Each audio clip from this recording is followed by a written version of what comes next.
Well, we're getting ready to take some horses to the woods here. As I'm getting ready, I'd like to talk about something that I have an odd relationship with, an up and down relationship, and that's competition. I think competition brings out the best in us. I'm going to get him over.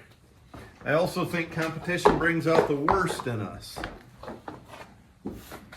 Especially when it comes to animals. They don't have a choice in it, you know. You have to be your own barometer, I guess, as to how well you're doing. You know, by your own standards, by your own goals. Just because you get fourth place in a competition doesn't mean you didn't do awesome. You know, just because you win a competition doesn't mean you did great. You know, there's a lot of moving parts there. I won a horse pull last July. Truth is, I didn't have a lot to be proud of. They didn't do particularly well that day. Some of the other guys had a bad day that day, is the honest truth. And then I got third place in a horse pull later. And I was ecstatic. I had the good day. And so did a couple other guys, you know, that did better than me. They had a very lot to be proud of. But overall, I was thrilled with my third place finish. A month and a half earlier, I was disappointed in my first place finish. And I think that's objectivity right there. It just showed me that I knew where I needed to improve. So maybe we'll talk about negative parts of competition first. I think being hyper competitive is an insecurity a lot of times.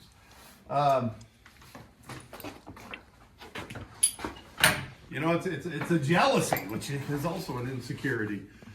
And it's, if you got to be better than me and you're not good enough to stand up to it on their own, or you have to be better than the next guy or somebody else and judge yourself on how you finish, you know, things aren't great in your world, maybe. Michael Jordan, who's one of my all-time favorite guys, but the basketball player Michael Jordan is legendarily competitive on and off the basketball court. If you're going to have a beer with him and shoot pool, he has to be better than you. If you're doing anything, he has to be better. If you're playing cards, if you're, you know, I can't even think. Anything a person would do, he has to be better. Boy, that's a heavy cross to bear, you know. Measure yourself by your own objective standards. That's what I would recommend. Especially something that's subjective, like showing horses. That's a judge's opinion. And here's one thing I hate about a lot of subjective stuff. They'll change the animals around, and that's not always good for our animals. Look at some of these show dogs and the dysplasias and issues some of them have. And, you know, I don't want to say it, but look right in our own business, draft horses. Go take a leading halter horse that did a lot of winning this year. Go put a harness on him and take him to the woods. You know, see where you're at. Or put them to work. And they are work horses. That's what they're bred for. Hell, if you want to take that a step further, let's take horse pulling. Take a team of pulling horses. You know, they're winning down in Florida right now. Try to work a lot of those teams. Go put them on a plow, you know. I think a lot of them would surprise people. Most of the teams there are going to go ahead and do a day's work. But not like you'd think a lot of times either. Some of those horses couldn't work. Some of the teamsters couldn't work a horse. That's not to say somebody's better or worse. They got different goals, you know.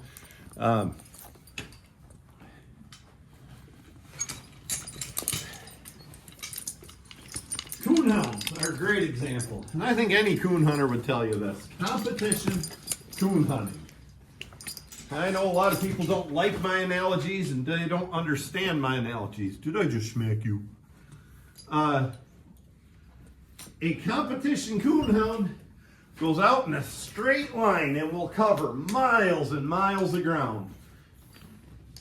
A backyard coon hound that some kid on the farm likes to go get coon and put fur in the shed will cover a little 5-acre woods, and he'll tree 3 coon in that woods in the same place where a competition hound just ran right straight through it and didn't find anything.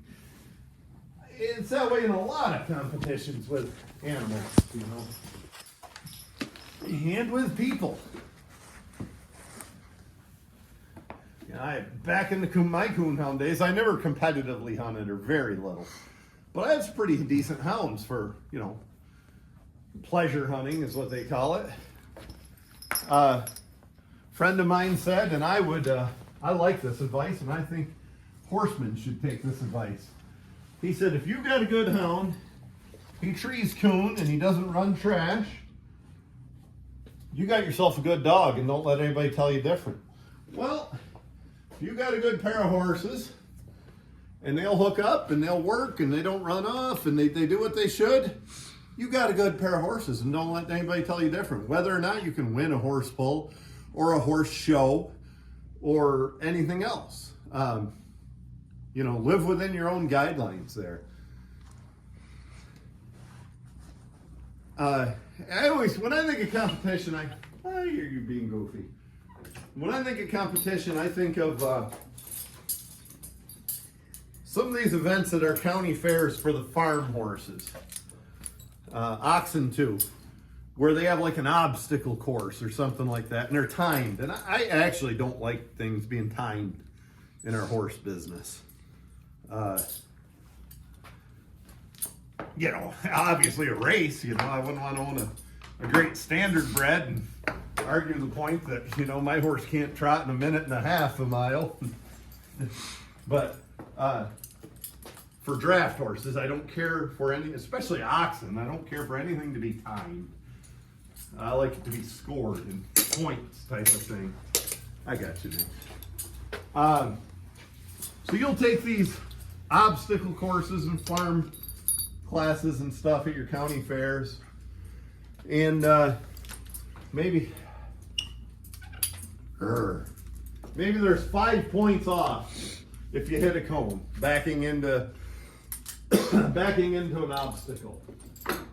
A lot of teamsters realize there's 5 points or 5 seconds or whatever off, and they just don't even intend on doing a good job backing up. They just boom, take their 5-point penalty or 5-second penalty and go on, and they're going to win the class. How much pride can you have in that? What about the guy that sat there and did it right, and it took him 30 seconds to back in, but he did it right. He didn't hit anything. He finished 4th. He's got a lot more to be proud of than the guy that didn't even care and just in order to win, you know, exploiting the loopholes. You know, people do that professionally in their jobs. They exploit the loopholes, you know, instead of the spirit of the rules and stuff.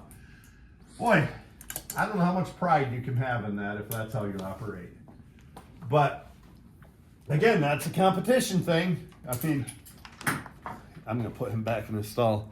If that's what you do, you're going to be better than me. If I'm the one that takes my time. Boy, this horse is being a putz today. A little work's going to be good for him, I'll tell you that. Next in line's Elvis. I saw a quote recently that said something like, there's a lot of collaboration at the top. At the bottom, there's a lot of competition. I like that quote. I'm afraid it's not accurate.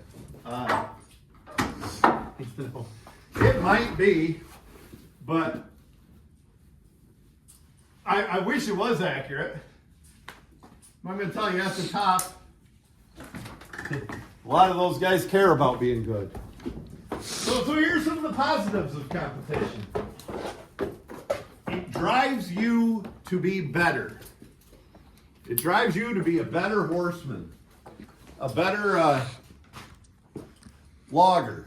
You know, keep your horses better, keep them healthier. It drives technology, you know, and innovations. I've said if they want electric cars to come a long ways, put electric cars in NASCAR. I know every redneck in the world thinks that's sacrilege and turning off YouTube as soon as I said that. If 25 years ago, if they'd have started electric cars in NASCAR, I guarantee electric cars would be far ahead of what they are right now. And that's why cars get better, is because of the competition, because of the racing. A lot of your great ideas have came from the racing end. A lot of your innovations in the horse business have came from competition, have came from somebody with a better idea to make this horse more comfortable, a better way to feed him, a better way to bit him, a better way to collar him in our business. It drives innovation. It also holds us to a higher standard. You know, if you want to be better than the next guy, you're going to learn a few things. And especially if you have a good moral compass, you're going to learn a few things and improve your own skills and be better. That's the good side of competition. And I'll say something else a lot of people won't like, but that hurts a lot of Amish communities, the ones that don't compete. A lot of times they're losing out on being good horsemen. They just don't try to get better. They don't see anybody better. And they just go and do it at this level, and it's good enough. I was in an Amish community here a couple weeks ago, down by Punxsutawney, Pennsylvania, Du Bois, that area. And they have competition down there with their draft horses. I think it's inter-community. They might not go out and compete at horse polls, open horse polls, but it's competition nonetheless, and they have a high level. And I'm not just talking about hooking a team and crossing a big load. They are better general horsemen. They handle their horses better. They feed them better. They harness them more comfortably. They just reach a higher level than the people without competition. So there's a balance there. It's like anything in life. There is a definitive balance between using competition to better yourself and then using it just to win. You know, if that's all you care about is winning,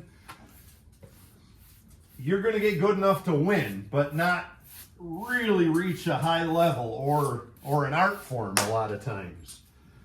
You know, a lot of these guys strive to be, artists. I don't know how else to say it.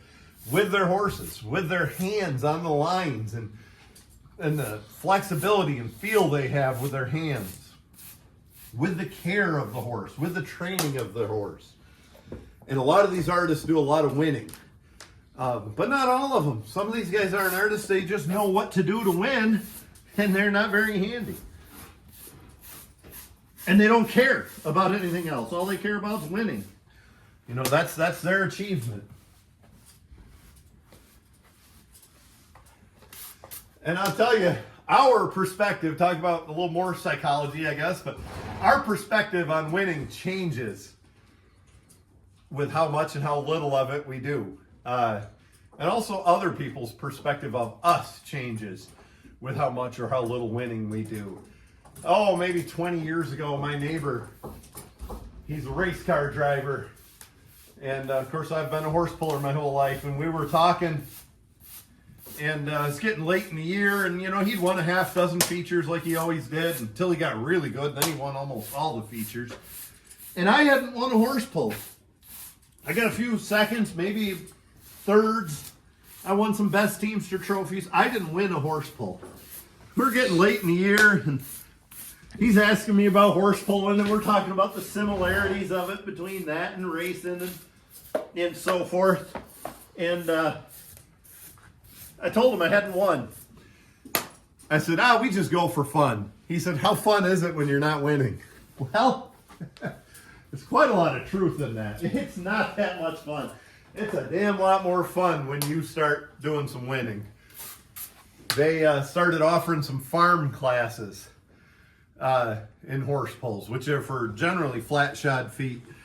In the spirit of it, yeah, I'm just checking to make sure all our shoes are on. And they are. In the spirit of the farm classes are supposed to be true farm horses that'll do some farm work.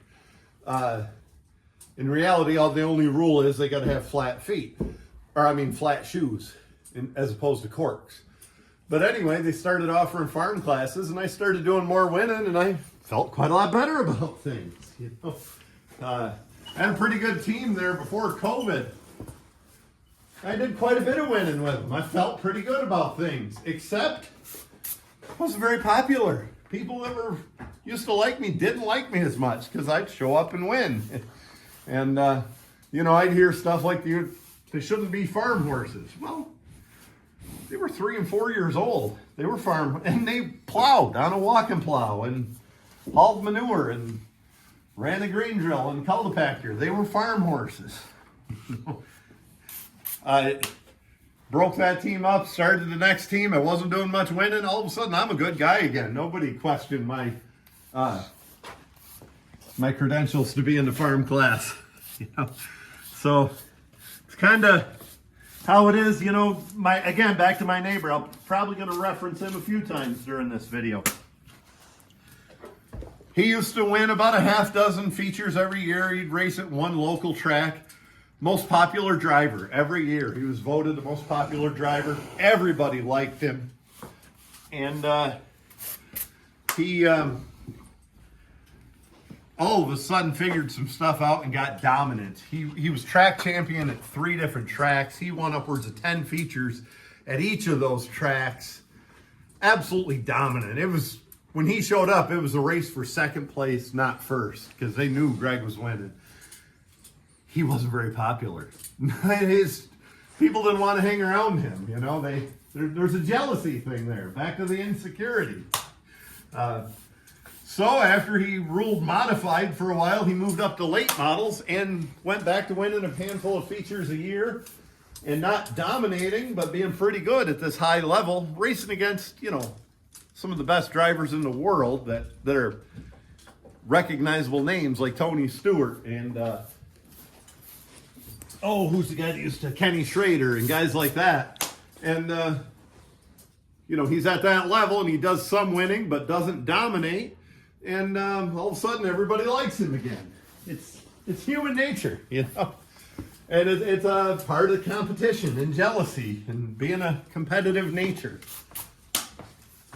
I'll tell you something else about along those lines. And I noticed this with horse pulling. And, bandwagon jumpers or whatever, and how people like a winner and don't like a loser or whatever you want to say. Greg told me years ago, if I'm losing races, and that's second and third place for him, because he does a lot of winning. He says, if I'm losing races, I can't get any help. Nobody shows up in the garage. And he says, that's when I need help. If I'm getting third place, we're changing rear ends. We're changing gears. We're going to rebuild this engine. We're going to get to the bottom of it. Can't get any help.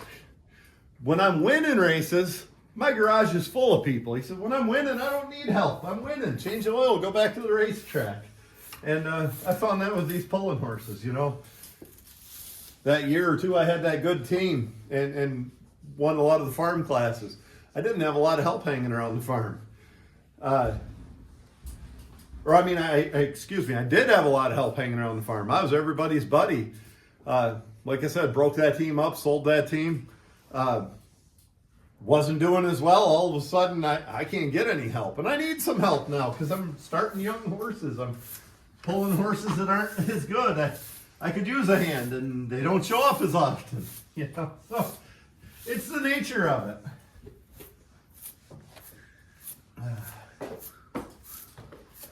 As far as criticism, I think that falls in the same line. Along the same lines, being self-critical. You can't be sensitive. You know, I've started a YouTube channel within the last month. I've really learned you can't be sensitive. And I used to say, it doesn't matter how critical somebody is of me. I'm more critical of myself than you are of me. It's not quite as true as I thought it was. You know, I am pretty self-critical. And that can be a heavy cross to bear. But I could sit here and run on myself and say, man, I could tell you all the times that I did a poor job putting a collar on a horse or something, which I hope I don't do a lot of. But if I'm just using that as an example, tell you all the poor jobs I did and things I did wrong. And then if one person chimes in and says, yeah, back in 2018, here's a mistake you made. I'm livid. How can they criticize me? And I'm criticizing myself at the same time. Again, that's human nature. But then I sit back and look at it a little differently. Well, they're probably right, and there's a lot to learn from that. Look over here in the corner, Nick, up above the stalls. Just above, yeah. See, I had a bunch of cobwebs. Yeah, I guess we showed them. We don't need to show our faults that much. And, oh, I forgot the name. I looked it up just a minute ago on one of my early videos. Sylvia, I can't remember the name. Somebody was critical of the cobwebs in the barn. And, but it was constructive. The person told me how to remove the cobwebs. And not only constructive, caring. The person told me to wear a mask when I do it. And at first I thought, come on, cobwebs? I mean, what do you care about cobwebs? I got nice horses and they look good. I'm doing a good job with the horses. Why are you getting after me about cobwebs? And then after a day or two, I thought, you know what? That person is right. And offered a good solution, not just a criticism, but a solution. And I appreciate that. And a health tip about doing it. And you see, I got rid of some of the cobwebs, but I don't have a leaf blower, and that was the recommended way. And I was choking on the dust. And so I actually have a text out to a friend. I'm going to borrow a leaf blower and put a dust mask on and get rid of these cobwebs here within the next week or so. Now you think maybe the cobwebs don't matter. Well, yes, they do. I have a YouTube channel. I want this person to watch my YouTube channel. And if that's their barometer, engage. And I'm not going to watch a guy who has cobwebs in his barn. I lost a viewer, and that means something to me. Hey, Elvie.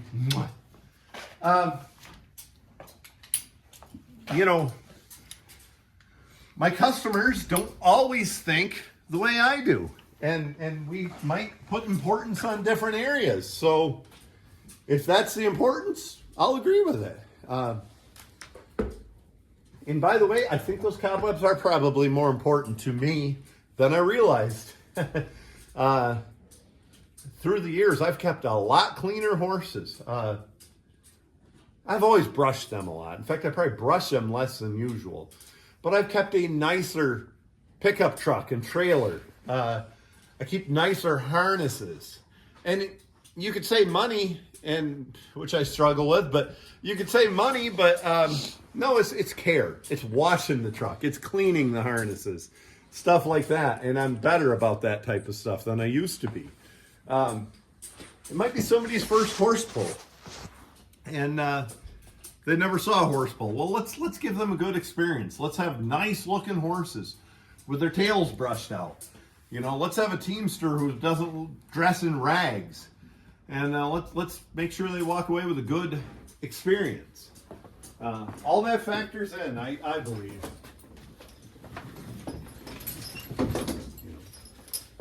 So. Criticism is exactly what it is, and if your reaction to criticism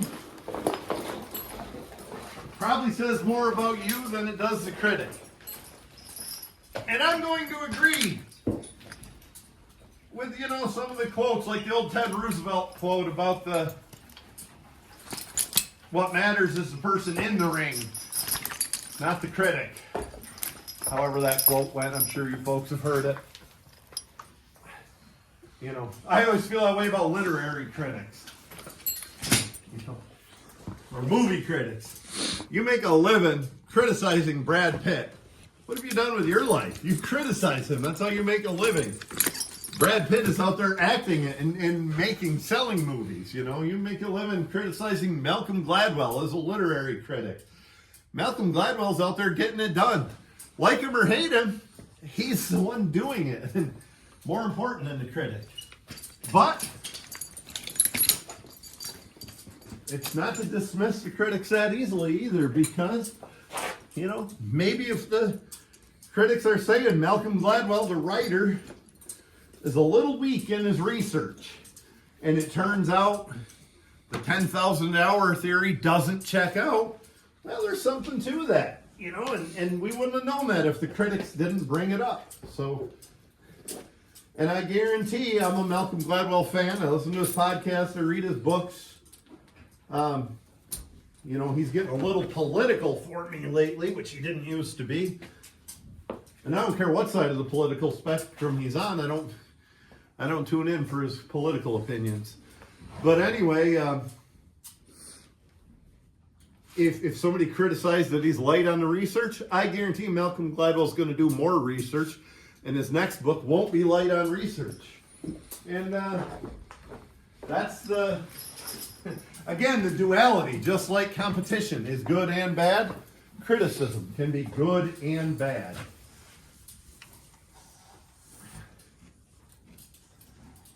You can't be so critical of yourself that you're never happy. But you can't be so blind, barn blind, you know, is the term I often use when it comes to horsemen, that you're just happy with doing everything and you never improve. You got to have a decent medium ground somewhere. You know, if you never reflect and never look at yourself and never realize that you could do better, you know, you could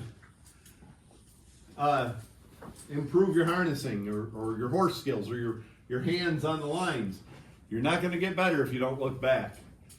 But, you know, that doesn't mean you can't enjoy it and you can't realize where you are and how far you've come either. It has to be a happy middle ground. It's a pretty heavy cross to bear. And I think the point I'm trying to make is on criticism, whether it's self-criticism or criticizing other people, be kind of in the middle with it. You know, don't just run them down into the ground, you know. Maybe understand where they're coming from. Don't be just hypercritical and think they're an asshole because they don't they don't buckle a bridle the way I do or something like that, or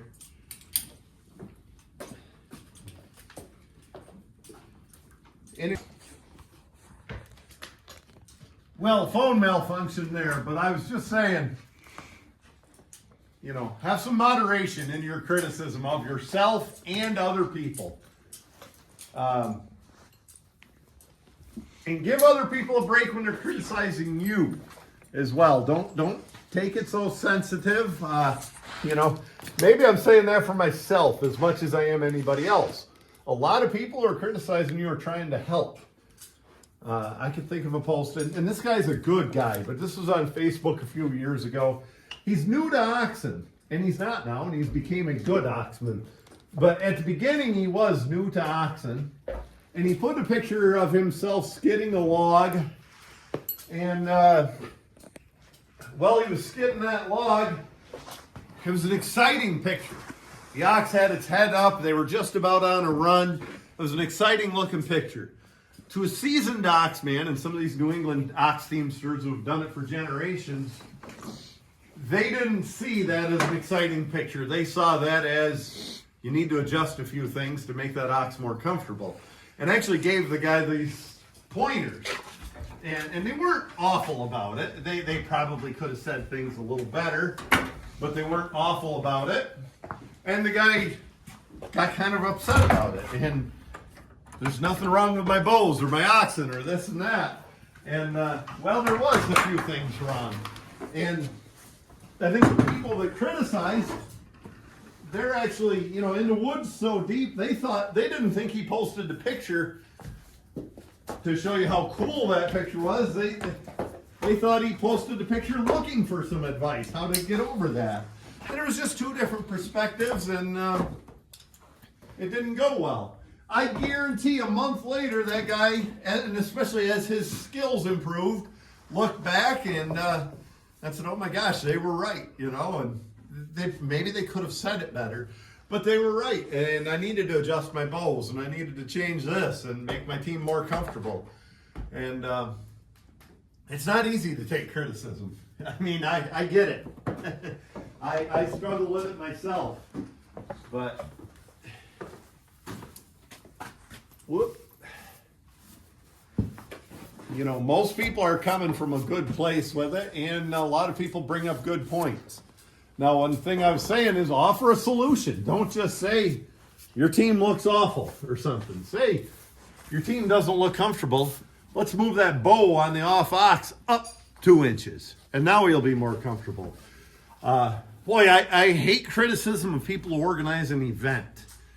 Especially volunteer stuff. If you organize a horse show or a horse pull or a competition of some kind, like out to the Great Lakes show, and people just bitch and whine and carry on, but don't offer a solution, I hate that. You know, I don't mind if somebody comes up to these volunteers and these people who are doing it and say, you know, we need better footing, and here's what to do. We're going to run the horse pull outside instead of inside. Or, I'm just making up a scenario. Or, you know, run the 6-horse hitch before the unicorn hitch, and then things would go better because of these reasons, or something like that. That's good criticism. Bad criticism is just, it's the worst place ever, and letting it go at that and not saying what to improve. You know, and when you're critical of yourself, self-critical, maybe you see in a picture your horse isn't comfortable and he's chomping at the bit and his mouth doesn't look comfortable. Let's, the first thing you got to do is figure out why, you know. Do his teeth need floated? Does he need a different bit? Are you too hard on the lines? Is the horse just being an asshole in that picture and maybe the rest of the day he was fine? You know, figure it out. So it can be good and it can be bad. And I think accepting criticism and giving criticism, we need to be in the middle ground with it in order to keep our sanity. You know, and things you can't change, you can't change. And so I don't know if there is much sense being too critical about that. Jim is a gelding. He's not going to reproduce. Jim does not have the best croup here. It could be a lot more level. It could be a lot more like Zodiac's. This is a much better croup. But what's the sense in criticizing that? He is what he is. He's what I could afford. And he's not going to reproduce. You know, if he was a stallion or a mare going to pass that down, yeah, some of that criticism might be warranted. But, you know, he is what he is, and I can't do much about it. So, I'm not going to criticize it too much. And it works for him, too, by the way. But that all changes if maybe I was doing a confirmation clinic. And we started talking about that. Well, that changes. Now you can criticize him if I'm saying he's the ideal horse and he's not the ideal horse. Or if he was a stud and I'm putting him out for service. You know, now you can criticize that because you don't want to breed to a horse with a rear end like this. or you don't want to breed to a horse that has a poor head or crooked legs or a poor slope of shoulder or anything else. I mean, that's a time when you should be critical. So I don't know if I'm making any good points or any sense, but kind of something we should address, and I think now more than ever it all needs addressed, because everybody has an opinion that can be heard on the internet. And be aware, folks, Jim's not bad. His pole evil is getting so much better, and that's the exact spot where it was. And he's a little, you know, he remembers that hurt bad a month ago, and so I just need to be a little aware when I go after him with a brush. Well, I might have beat the criticism argument into the ground.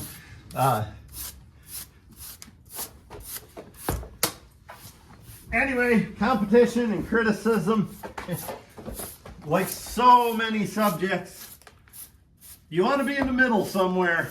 You don't want to be all in or all out. You don't want to say competition's terrible and it ruins horses, period. No, because competition can be terrible and it can ruin horses, but it can also improve horses. You don't want to say criticism's terrible and it ruins people and I don't ever want to hear criticism. No, because criticism can be good and that can also make us improve. So, but you don't want to, you just got to be in the middle ground. I guess that's probably the 5th time I've said that. But, oh my gosh. My criticism for today is keep your horses cleaner. My self-criticism. Jim is the hardest horse I've ever had to keep clean. I give him twice as much bedding as any other horse and he's still dirty. Actually, I will speak on that for a second. Somebody in one of the videos, I got a real kick out of this. Criticized that I should keep my horses cleaner. I should brush the mud off before I harness them because the mud can get under the harness and rub and cause a sore. And I got a kick out of that because they're exactly right. And until about 2 years ago, I was the world's biggest guy to brush a horse every time. And I got away from doing it as much. And one reason is, as long as the weather's decent, my horses get hosed every day, cold hosed. It's really good for their joints. It's good for any swelling and the appearance of it. It all factors in. And so I took to hosing them a lot more often than I brushed them. But, you know, it's winter and it's frozen and now's not the time of year I'm going to hose them. And I got a kick out of that criticism because the one thing I criticized people for years is what I ended up doing myself. And that person was exactly right. And I even wondered if the criticism didn't come from my preaching. You know, I used to write about that in articles a lot. And some of my videos back in the early 2000s and late 90s would deal with that.